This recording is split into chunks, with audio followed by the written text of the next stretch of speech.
Okay, so in this second video, we're going to use these calculator commands to compute some probabilities in some areas in which the distribution is not normal. And in fact, here in this example, we have a probability distribution. The mean is 200 and the standard deviation is 4. And so this is the probability distribution for some random variable x, so that we're given is normal. And with this is the mean, with 200 is the mean, and sigma as the standard deviation. Now, so we're asked to find these some probabilities that x is in a certain range.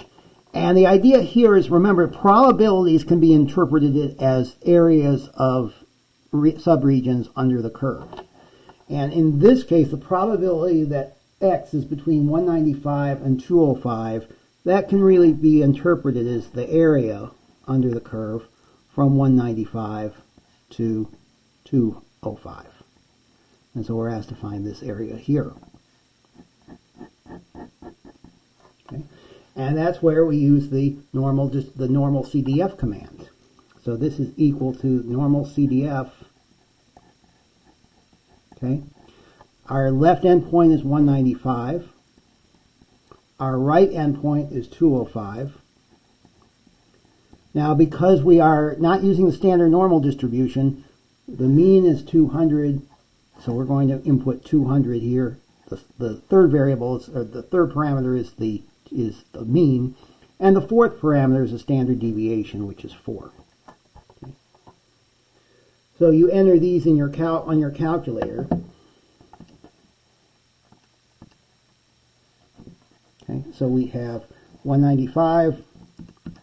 205, 200, and 4, and we get 0.7887 or 0.789.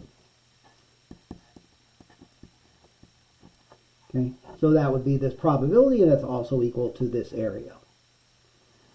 If we wanted to find the probability that x is less than 189, again, it's probably a good idea to draw a picture.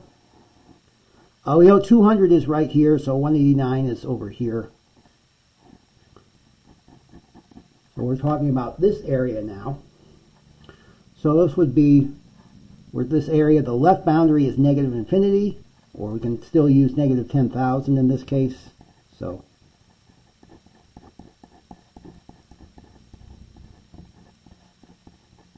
okay, then we enter our mean again, our standard deviation, and this turns out to be a very small number. It's 0.003 if you round. And actually, it should, in spite of the way I drew it, this number is almost 3 standard deviations away from the mean, so that kind of makes sense that this number should be very, very small. Okay. For the last example, if we're trying to find a percentile, that is, now, when you're trying to find a percentile, you're really trying to find a number over here that basically divides this area into 2 parts, where the area to the left of this number is 0.85. That is, 85% of the data, or whatever we're looking at, is less than this number that we're looking for. So we're letting z be the cutoff of this. And since we're trying to find a boundary here, we use inverse norm. Okay. All right, the area to the left of the number, what we're looking for is 0.85. Now we have to, our mean is 200, so that's the next parameter. And then we also have to input the standard deviation. So we got inverse norm of 0.85, 200, 4, and this turns out to be 204.1.